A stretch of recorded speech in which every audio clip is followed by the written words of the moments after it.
Muito bem, meus irmãos, estamos então hoje começando um curso novo nas quartas-feiras, gastando aí 6 a 8, 9 quartas-feiras, tratando sobre a doutrina da Trindade.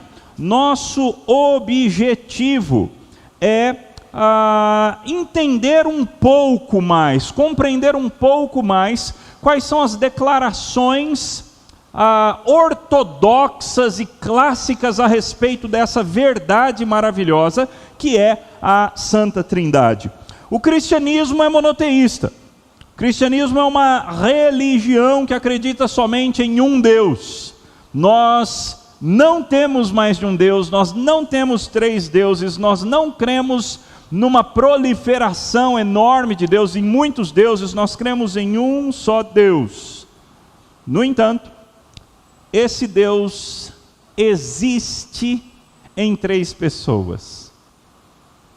Enquanto nós, seres humanos, temos uma natureza, nossa natureza humana, e somos uma pessoa, o nosso Deus tem a sua natureza divina.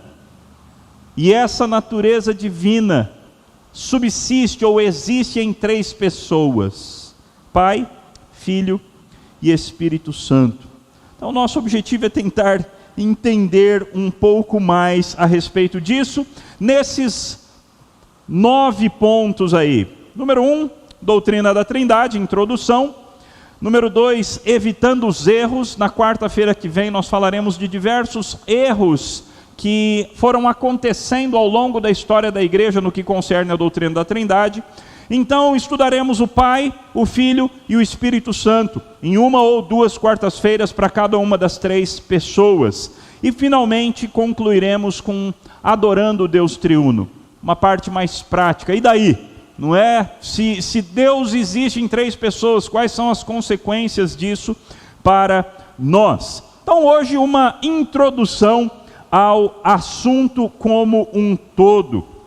Começando do começo, não é? Lá no começo nós temos: no princípio criou Deus os céus e a terra.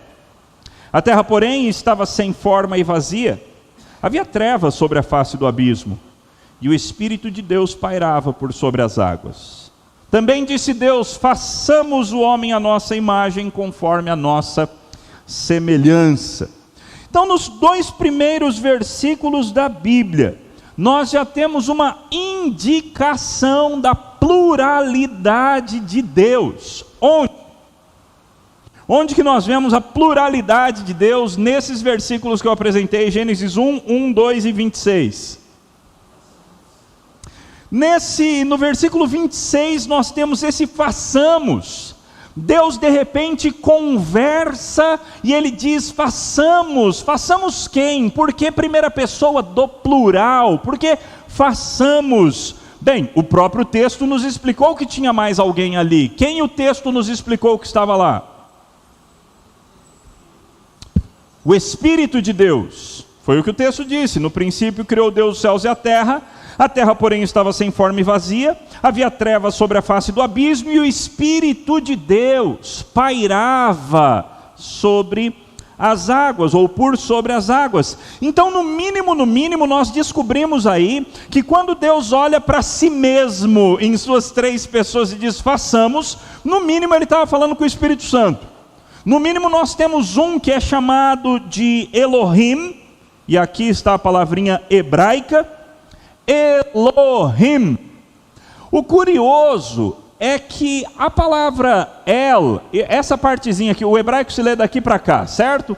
Essa primeira parte aqui, El, é Deus, ok? El significa Deus, por isso que Daniel significa Deus é o meu juiz. Ezequiel, não lembro o que significa.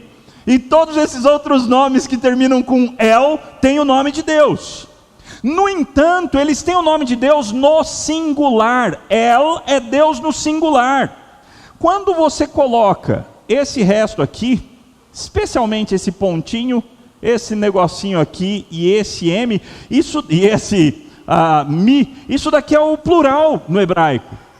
Ou seja, o que a Bíblia diz logo de cara é: no princípio criou deuses. os céus e a terra? Pastor, então quer dizer que existe mais de um Deus?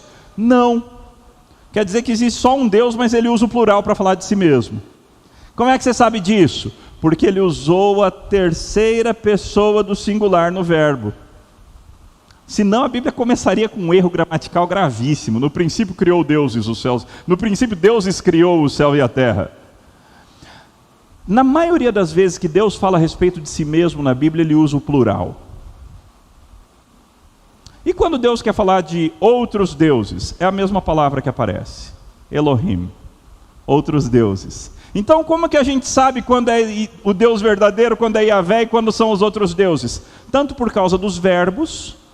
Se usa o verbo na terceira do plural, então está falando de mais de um. Se usa o verbo na terceira do singular, então está falando só de um. Ou primeira do singular, ou primeira do plural, e assim por diante.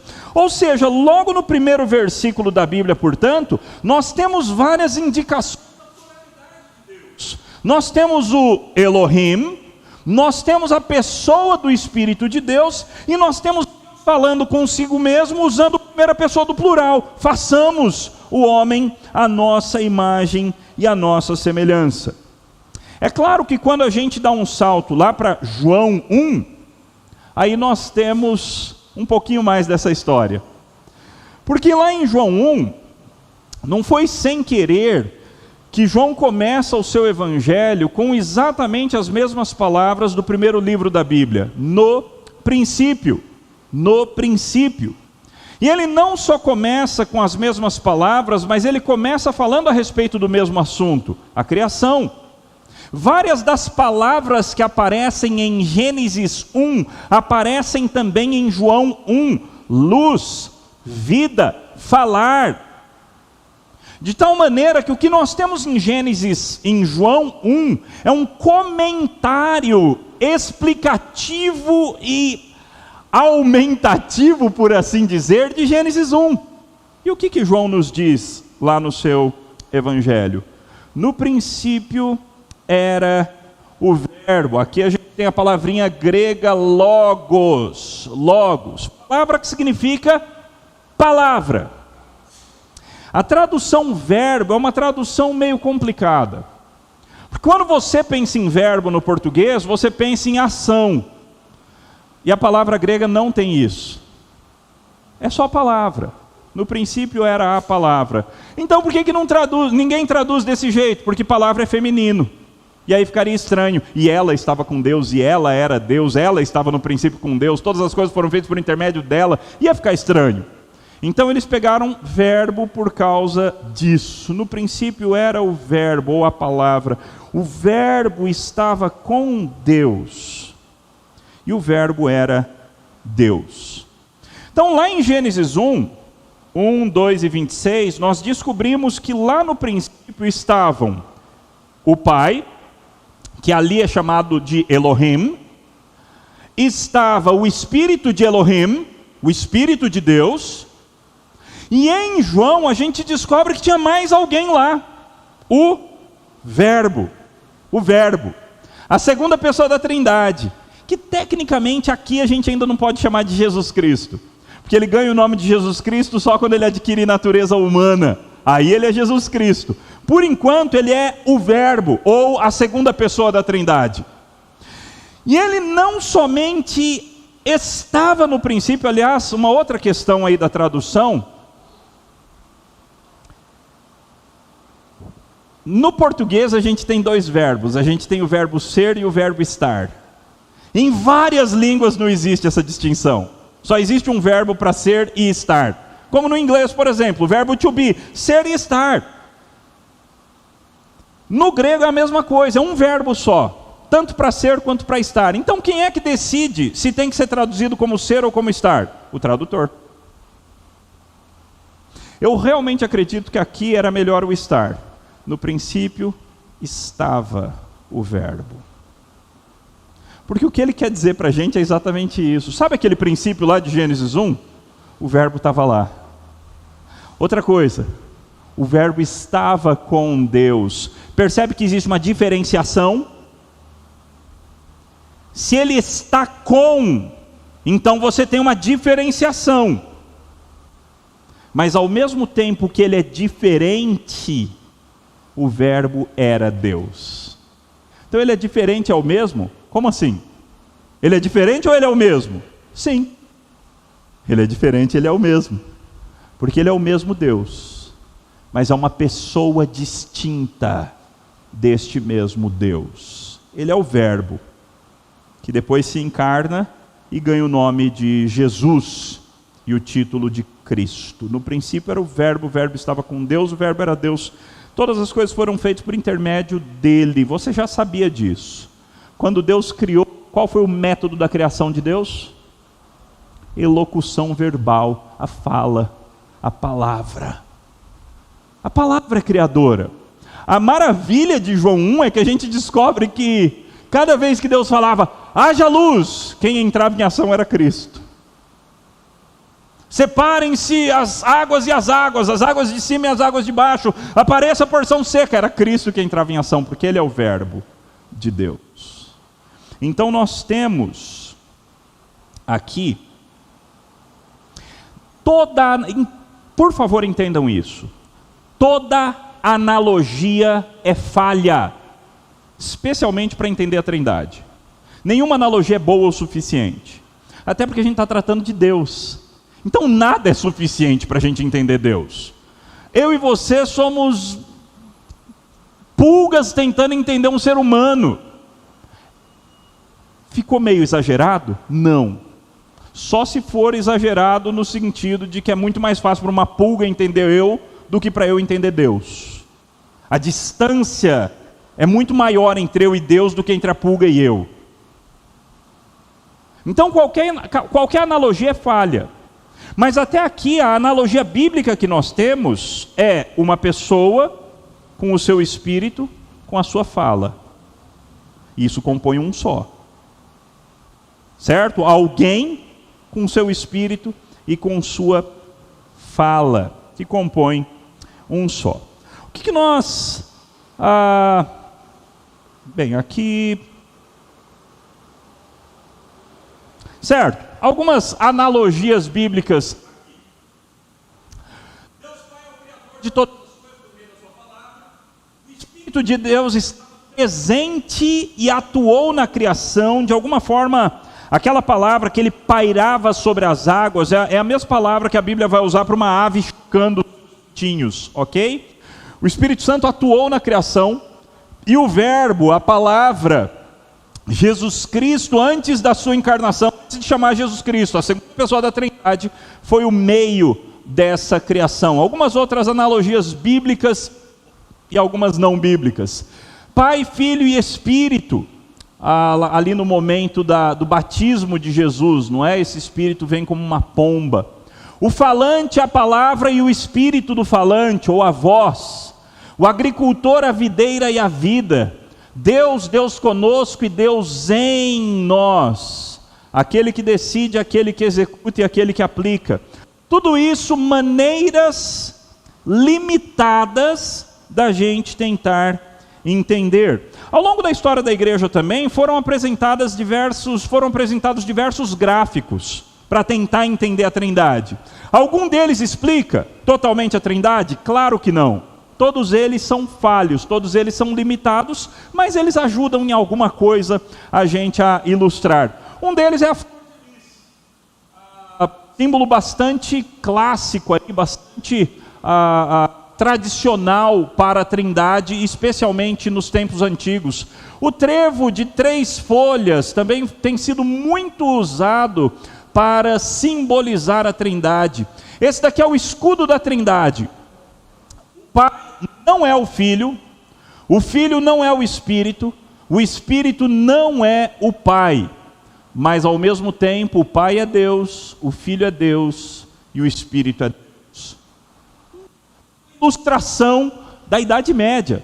Essas ilustrações são antiquíssimas, tentando compreender a doutrina da Trindade. Mais algumas, essa daqui é de Agostinho, não as catracas aqui, mas os termos, o amor, o amado e o amante. O amante como sendo o pai, o amado como sendo o filho e o amor como sendo o espírito. Essa daqui é a triquetra, ou o nó trinitário. Você tem aí essa imagem aqui, triqueta, entremeada por um círculo. Apenas imagens que tentam entender de alguma forma, ou ilustrar de alguma forma gráfica, algo que é impossível para a gente compreender. Em algumas catedrais nós temos também representações, não é? Aqui uma mão para o Pai, aqui um cordeiro para o Filho, uma pomba para o Espírito. Essa tem sido usada, é bastante clássica, essa imagem da mão, a mão por causa da direção, por causa do governo, às vezes um bebê para mostrar a encarnação do Filho, a encarnação do Verbo, ou nessa outra aqui nós temos vinho e pão para simbolizar Jesus Cristo, e aqui então nós temos uma pomba para simbolizar o Espírito Santo. Um teólogo famoso chamado Wayne Grudem diz o seguinte: Deus existe eternamente como três pessoas, Pai, Filho e Espírito Santo, e cada pessoa é plenamente Deus, e só existe um Deus. Mas isso não cabe na nossa matemática. Eu sei, a nossa matemática não consegue explicar isso. E veja, se nós criaturas conseguíssemos compreender completamente o Criador, nós seríamos maiores do que Ele.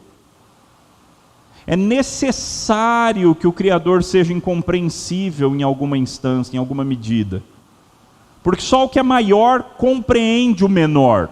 O menor não dá para o menor conter o que é maior. Diz-se que Agostinho estava tentando escrever o seu livro sobre a Trindade. Isso é uma tradição da história da igreja, ok? Agostinho estava tentando escrever o seu livro De Trinitatis e estava muito complicado, então ele saiu para andar, para espairecer um pouco. E aí ele chega num lugar, tem um rapazinho, um menino, pegando água do mar e colocando num buraco. Pega a água do mar e coloca num buraco, pega a água do mar e coloca num buraco. E ele chega e fala: o que você está fazendo, menino? E aí o menino fala: eu estou tentando colocar a água do oceano dentro desse buraco. Mas que absurdo, menino, você nunca vai conseguir fazer isso. Você nunca vai conseguir fazer isso. Assim como você nunca vai conseguir compreender o mistério da Trindade, sendo tão menor do que Deus. E aí, supostamente, esse pequenininho desaparece, ele era um anjo, não é? São algumas das histórias aí que nós temos na história da igreja. Um outro teólogo bastante competente diz o seguinte: Deus é um, mas de algum modo também é três. Esse fato é difícil de entender, mas é totalmente inevitável na Escritura e central para o Evangelho. A doutrina da Trindade tenta examinar esse fato e excluir as heresias que têm surgido sobre o tema. As afirmações básicas dessa doutrina são 5. 1. Deus é um. 2. Deus é três. 3. As três pessoas são plenamente Deus. 4. Cada uma das pessoas é distinta das demais. 5. As três pessoas se relacionam eternamente entre si como Pai, Filho e Espírito Santo. Esses 5 pontos são os pontos que a gente vai estudar nessa e na próxima quarta-feira. Outro teólogo muito competente aí do século XVII disse o seguinte, François Turretini: aqui nos ocupamos do adorável mistério da Trindade, o qual nem a razão pode compreender, nem o exemplo provar, mas a autoridade da revelação divina e singular propõe que o mistério da Trindade seja recebido pela fé e adorado com amor. Pastor, eu não entendo esse negócio de Trindade. Pois bem, entre para o conjunto daqueles que não entendem completamente. Ninguém consegue compreender completamente a Trindade, e se você tentar reduzir a Trindade a ponto de compreendê-la, você vai criar alguma heresia.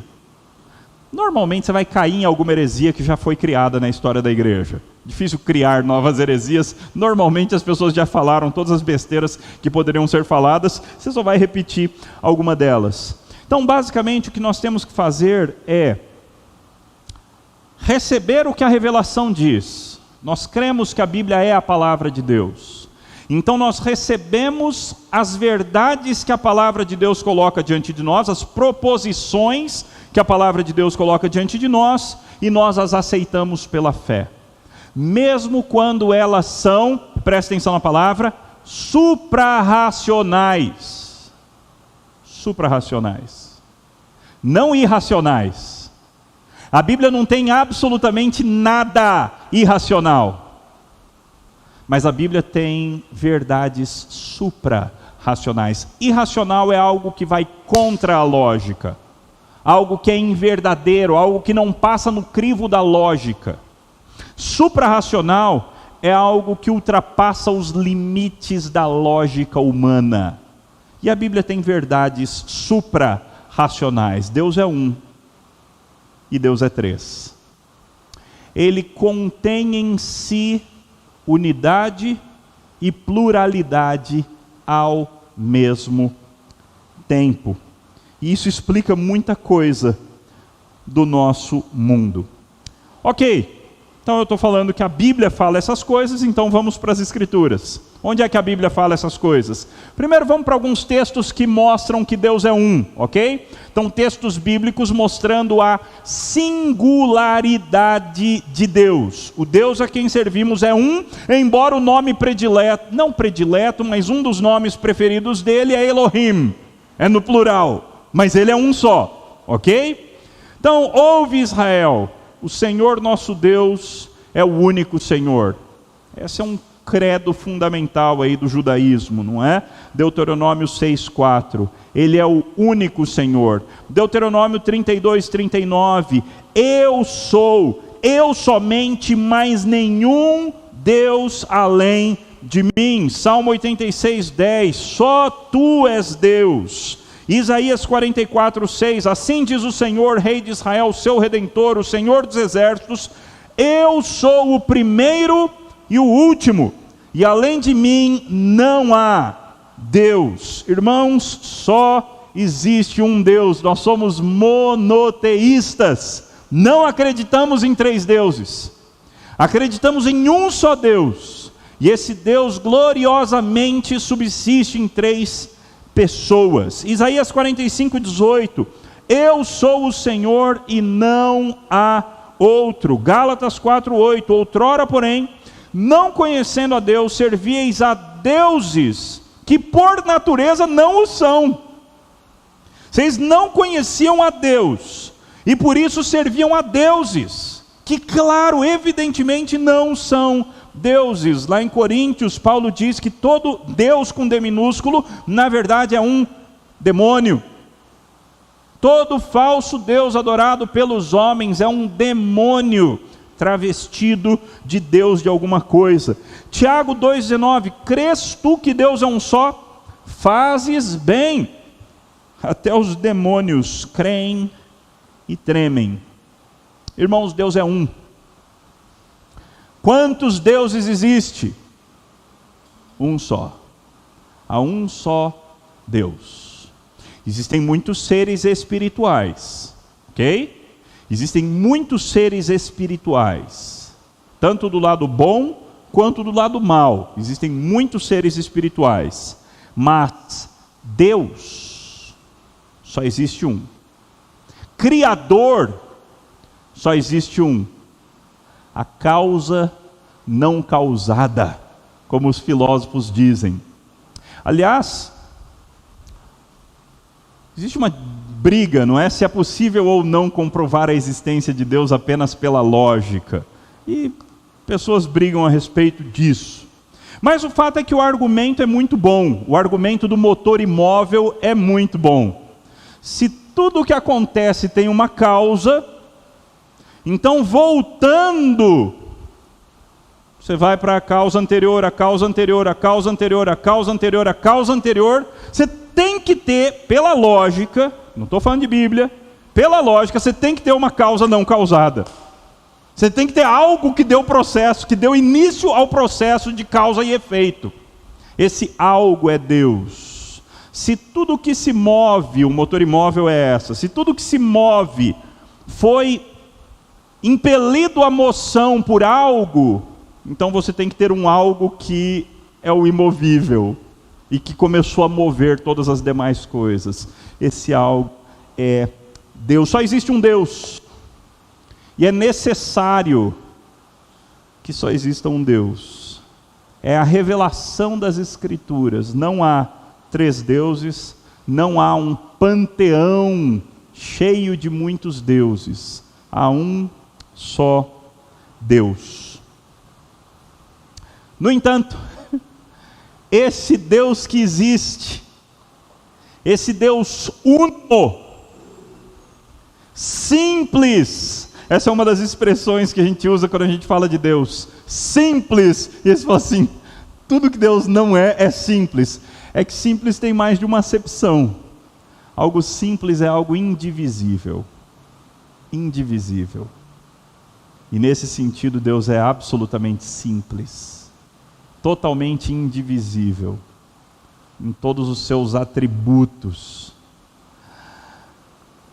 Esse Deus uno, ele existe em três pessoas. Deus é um, mas é uma verdade igualmente revelada nas Escrituras que Deus é três. Deus é um e Deus é três. Ele não deixa de ser um quando ele é três, e ele não deixa de ser três quando ele é um. Ele é um e ele é três ao mesmo tempo, sempre foi. Nunca não foi. Ele sempre foi um e ele sempre foi três. Onde é que a gente vê isso? Nas Escrituras Sagradas. Alguns textos, o primeiro deles no batismo de Jesus, a gente vê Jesus sendo batizado, ele sai da água, os céus se abrem, o Espírito de Deus desce como pomba sobre ele. Mas pastor, os textos que o senhor está mostrando aí, eles só mostram o fato de que os três estão juntos, é isso mesmo. O fato de que cada um deles é Deus, eu vou mostrar nas próximas quartas-feiras. Ok? Então, aqui agora, eu só estou mostrando que os três estão juntos. Várias vezes eles aparecem juntos e em nível de igualdade, nível de equivalência. De tal maneira que nós não estamos... A gente vai tratar disso na semana que vem. Mas nós não estamos falando de Super-Homem e Clark Kent. Quando o Clark Kent é Clark Kent, ele não é Super-Homem. Quando ele é Super-Homem, ele não é Clark Kent. Ele troca de roupa. Na verdade, é uma só pessoa que usa duas fantasias diferentes. Deus não é assim. Deus são três pessoas distintas, ao mesmo tempo, sempre. Enquanto ele continua sendo um, embora seja três pessoas distintas. Nesse texto, os três aparecem. Jesus está sendo batizado, o Espírito de Deus toma forma corpórea de pomba. E Deus fala do céu, este é o meu Filho amado, em quem eu tenho prazer. Ou quando Jesus disse, se eu, Jesus, expulso demônios pelo Espírito de Deus, certamente é chegado o reino de Deus. Jesus expulsa, o reino é de Deus, e o Espírito de Deus age por meio de Jesus. Ide, portanto, fazei discípulos de todas as nações, batizando-os nos nomes do Pai, do Filho e do Espírito Santo, certo? Batizando nos nomes do Pai, Filho e Espírito Santo, certo? Não, por quê? É um nome. É um nome. Pai, Filho e Espírito Santo. Um nome. É um só Deus. E ele subsiste em três pessoas distintas. Aqui é absurdo, irmãos, porque se Jesus não fosse Deus, se o Espírito não fosse Deus, seria um absurdo completo mandar batizar no nome dos três. Você não coloca em pé de igualdade aquilo que não é igual. João 14, 26, mas o Consolador, o Espírito Santo, a quem o Pai enviará em meu nome. E várias vezes você tem essa relação íntima entre eles, não é? As obras que eles fazem são obras da Trindade. Eles operam harmoniosamente, conjuntamente. Eles que eu digo, tecnicamente seria elas, as três pessoas do Deus Uno, ok? Atos 10, 38, como Deus ungiu Jesus de Nazaré com o Espírito. O Pai ungiu Jesus com o Espírito. A graça do Senhor Jesus Cristo e o amor de Deus e a comunhão do Espírito Santo sejam com todos vós. Cada pessoa da Trindade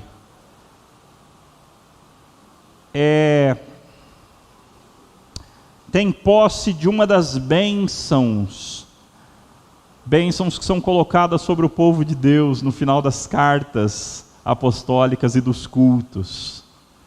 É uma bênção de cada uma das pessoas da Trindade. Cada pessoa divina tem bênçãos para nos oferecer. Hebreus 9,14, muito mais o sangue de Cristo, que pelo Espírito eterno, a si mesmo se ofereceu sem mácula a Deus. Cristo, por meio do Espírito, se ofereceu a Deus. 1 de Pedro 1,2, eleitos segundo a presciência de Deus Pai, em santificação do Espírito, para a obediência e aspersão do sangue de Jesus Cristo. Pai, Filho e Espírito Santo agem na criação. Pai, Filho e Espírito Santo agem na providência. Pai, Filho e Espírito Santo agem na nossa salvação.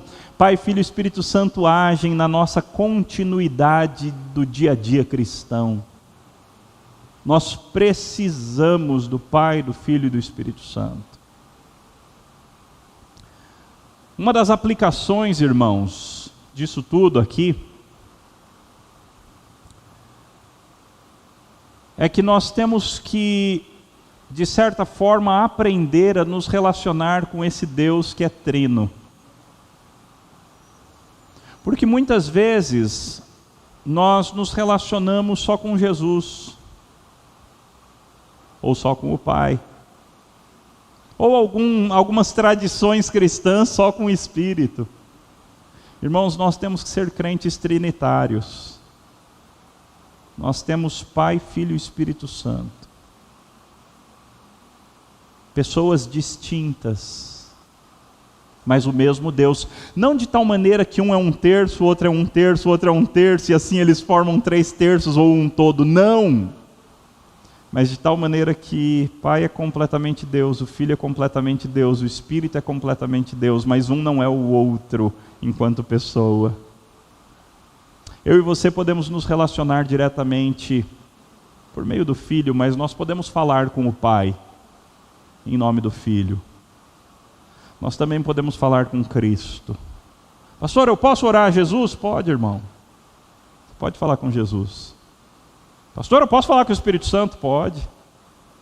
Aliás, tem coisa que você tem que agradecer ao Espírito Santo, que é só Ele que você tem que agradecer. Tem coisa que você tem que agradecer a Jesus, que é só para Ele que você tem que agradecer. Não foi o Pai que morreu na cruz por você. Não foi o Filho quem te predestinou. Nem é o Filho quem te convenceu do pecado, da justiça e do juízo. Existem coisas que quem fez foi uma das pessoas da Trindade. Portanto, nós temos motivo de conversar e de agradecer e de nos relacionar com cada uma das pessoas da Trindade. É claro que o padrão escriturístico é falar com o Pai em nome do Filho, sabendo que o Espírito Santo vai levar essa oração e vai agir em nós para aperfeiçoar essa oração. Esse é o padrão normal. Falamos com o Pai em nome do Filho, com o auxílio do Espírito. Mas nós podemos nos relacionar com cada uma das 3 pessoas de Deus. Outro texto aí nesse sentido, Vós, porém, não estáis na carne, mas no Espírito, se de fato o Espírito de Deus habita em vós. E se alguém não tem o Espírito de Cristo, esse tal não é dele. Espírito de Deus é um, Espírito de Cristo é outro? São dois Espíritos diferentes que existem? Não, é o mesmo Espírito. Mas o Espírito procede tanto do Pai quanto do Filho. Ele é o Espírito de Deus, ele é o Espírito de Cristo. Se em vocês habita o Espírito daquele que ressuscitou Jesus dentre os mortos. Quem ressuscitou Jesus dentre os mortos? O Pai. O Pai. Nessa expressão aqui você tem as três pessoas. Olha que coisa linda. O Espírito daquele que ressuscitou Jesus dentre os mortos. Em uma linha você tem as três pessoas. Lindíssimo. Esse mesmo vivificará também o corpo mortal de vocês, por meio do Espírito dele que habita em vocês. Três verdades então, nós vimos duas delas apenas hoje.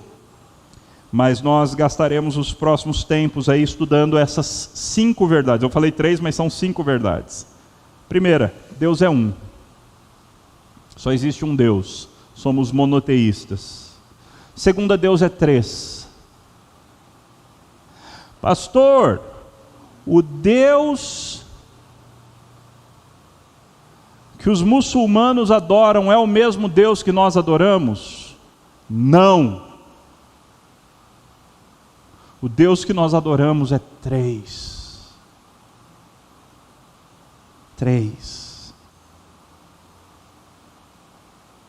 O Deus que nós adoramos é o mesmo Deus que os judeus adoram. Difícil essa. Difícil. Diria que para alguns sim, para outros não. Alguns têm a noção do Espírito, mas eles não acreditam na divindade do Espírito Santo, na pessoalidade do Espírito Santo, mesmo com todo o Antigo Testamento. E não aceitam absolutamente Cristo como Deus.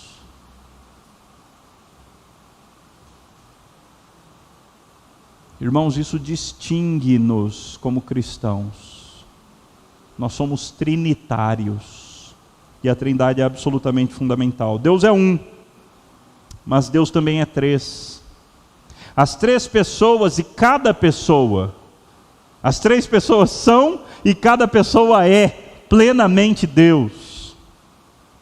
Eles não são Deus apenas quando se unem. E juntos nós somos, não tem nada disso.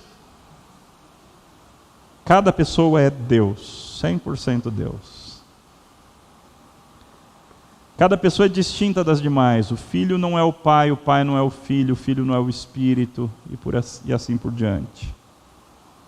E as 3 pessoas se relacionam e trabalham por nós, eternamente, como Pai, Filho e Espírito Santo.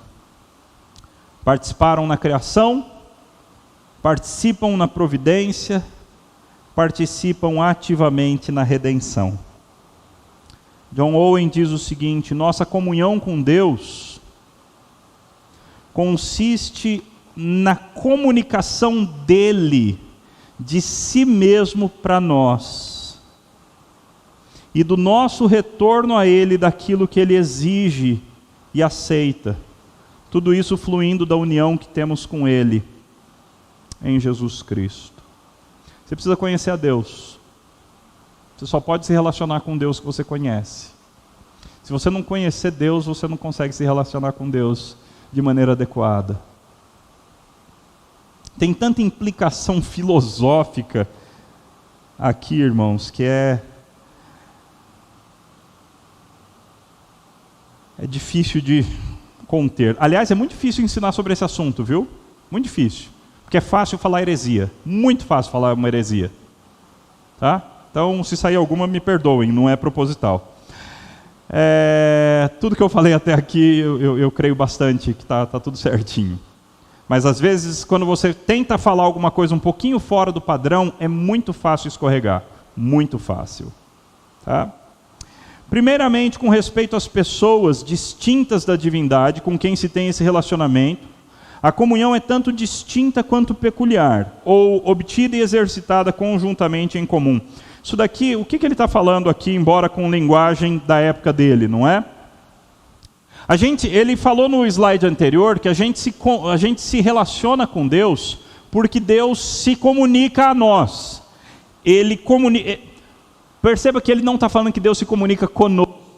Deus se comunica a nós. Ele dá de si mesmo para nós. Então nós respondemos a Ele. Nós falamos com Ele porque Ele se oferece a nós. Mas essa comunhão, ela primeiramente acontece com as pessoas distintas da divindade, com quem se tem esse relacionamento, ou ela pode ser obtida e exercitada conjuntamente em comum. Ou seja, você pode se relacionar com Deus, com o Deus Trino. Você pode falar: ó Deus Trino, eu te adoro, eu te exalto. Obrigado pela salvação. Ou você pode falar com cada pessoa. Porque Deus é um e é três ao mesmo tempo. Você pode se relacionar com Deus ou com cada pessoa de Deus. Mas é claro que quando você está se relacionando com cada pessoa de Deus, você está relacionando com Deus completo. Não com um terço de Deus, mas com Deus completo. Nós temos alguns minutinhos. E eu gostaria de abrir para perguntas. Eu não sei nem se eu deveria, mas eu abro para perguntas, queridos. Se alguém tiver uma pergunta, por favor, levante a mão. Presbítero Carlos. Eu já ouvi em algumas pregações, até de pregadores reformados, que a igreja reformada fala pouco do Espírito Santo. Aí eu queria saber do senhor se concorda com isso e qual seria o motivo. Se concordar com isso, por qual seria o motivo? Eu acho que ela fala pouco, percentualmente pouco talvez. Um dos motivos é medo de excessos. Mas existe um motivo escriturístico muito sério. Percentualmente, a Bíblia fala bem menos do Espírito do que das outras duas pessoas. E parte do papel fundamental do Espírito é apontar para Cristo. O que nós temos na Trindade, uma das implicações do ensino, do estudo da doutrina da Trindade, é que nós temos as pessoas da Trindade, cada uma operando em prol da outra. Então o Filho exalta o Pai, o Espírito exalta o Filho, o Pai trabalha em prol do Filho e do Espírito. Então você tem um relacionamento, uma intercambialidade enorme na Trindade, nesse sentido de um operar em prol do outro. E nesse sentido isso é uma baita aplicação para nós, não é? Se Deus é assim, nós somos imago Dei, nós somos imagem de Deus, então essa tem que ser a nossa vida. Isso posto, se a gente for quantificar de tudo que a Bíblia fala a respeito de Deus, quanto por cento que é o Pai, quanto por cento que é Jesus Cristo, quanto por cento que é o Espírito, a gente vai ver que a porcentagem do Espírito é menor na Bíblia. Então, se uma igreja fala menos do Espírito, ela pode estar com medo de certas coisas, ela pode estar laborando em erro, ou ela pode estar simplesmente sendo bíblica. Ela não está dando uma ênfase exagerada onde a Bíblia não dá. Tá? Mas pode ter os dois motivos aí. Então, quando a gente ora para Deus Pai, e na mesma oração ora para Deus Filho, e na mesma oração pede ao Espírito Santo. Então isso é correto? Eu estava até falando isso com o irmão Samuel ontem. É possível. Eu estava falando para ele que quando a gente aprende desde criança, a gente acaba orando para Deus Pai. Só que orando para Deus Pai também é correto, né? Porque são os três. E veja, é engraçado pensar assim. Nós podemos orar ao Deus Trino, nós podemos orar ao Pai, nós podemos falar com o Filho, nós podemos falar com o Espírito. Pegando essa ideia das porcentagens bíblicas, a porcentagem de orações ao Pai é escandalosamente maior do que qualquer oração bíblica ao Filho ou ao Espírito. Tem, mas é bem diminuto. Entendi. Tá? Então o padrão deve ser mantido. A gente deve normalmente orar ao Pai mesmo. Pedro e depois o Tiago. Pastor, na tentativa de entender a Trindade, o que o senhor acha dos exemplos e das alegorias dadas pelos tricotomistas em relação à Trindade? Primeiro que tricotomia já está errado, não é? Então, se você começa dizendo que o ser humano é corpo, alma e espírito, já começou errado. Então, já não posso aplicar isso para tentar entender a Deus. Existem outras possibilidades. Corpo, espírito e palavra. Nós temos, não é? Mas veja, de novo, toda analogia é falha, porque Deus não tem corpo. Deus é espírito, embora o Pai não é o Espírito Santo, não é? Então toda analogia é limitada, mas uma analogia que começa com erro, aí a gente não descarta mesmo. O Tiago aqui, última pergunta. Pastor, pelo Antigo Testamento, os judeus eles não acreditam também na pessoa do Espírito Santo como Deus. Isso se dá porque é mais fácil a compreensão do Espírito Santo como Deus a partir da revelação de Cristo? Absolutamente. O Novo Testamento torna a revelação de Deus muito mais clara e completa. A revelação de Deus, ela é histórica, ela acontece na história, ela é orgânica, ela acontece envolvendo-se de fato nas coisas que acontecem, ela é adaptável, ela chega no nosso nível. Aliás, isso é muito importante, essa ideia de adaptável, porque tudo que a gente está falando aqui, gente, embora para alguns possa parecer teologia avançada, a nossa teologia mais avançada continua sendo Deus balbuciando alguma coisa para a gente tentar entender. Entendeu? Isso é o princípio de acomodação de Calvino. Deus faz como uma ama faz com uma criança. Oh, que bonitinho! Desce no nível da criança para poder ter algum tipo de comunicação, porque se a mãe for falar o que ela sabe para o bebê não vai entender lufas, não vai entender nada. A revelação de Deus é Deus balbuciando para ver se a gente entende alguma coisa. Então a teologia mais avançada que existir continua sendo balbucios da parte de Deus. Por isso que a vida eterna vai ser conhecer a Deus. A gente vai passar a vida eterna conhecendo a Deus. Então, por último, essa revelação ela é progressiva.